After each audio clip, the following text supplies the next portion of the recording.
உங்கள் தாய் தந்தை உங்களுக்கு செல்வத்தை கொடுத்திருக்கலாம், கொடுக்காமல் இருக்கலாம். உங்களுக்கு கல்வியை கொடுத்திருக்கலாம், கொடுக்காமல் இருக்கலாம். உங்கள் மீது சொத்துக்களை சேர்த்து வைத்திருக்கலாம், சேர்த்து வைக்காமல் இருக்கலாம். உங்களை நல்ல முறையில் பராமரித்திருக்கலாம், பராமரிக்காமல் இருக்கலாம்.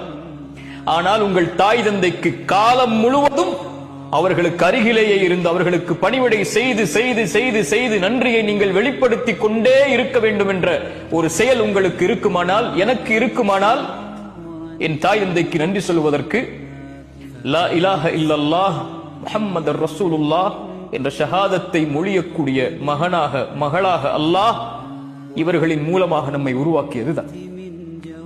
சொத்து இல்லாமல் மரணித்தால், கல்வி இல்லாமல் மரணித்தால், உலகமே இல்லாமல் மரணித்தாலும் அது நஷ்டமில்லை. ஆனால் இந்த ஈமான் இல்லாமல் மரணித்தால் அல்லாஹ் அதை இந்த தாய் தந்தை வாயிலாக அல்லாஹ் நமக்கு கொடுத்திருப்பதற்கு நன்றி செலுத்த மறந்து விட்டால், காரணங்களை தேடிக்கொண்டிருந்தால், என் தாய் தந்தைக்கு நான் எதற்கு நன்றி செலுத்த வேண்டும் என்று இதை அறிந்ததற்கு பிறகும் நம்மை விட நஷ்டவாளிகள் யாரும் இல்லை.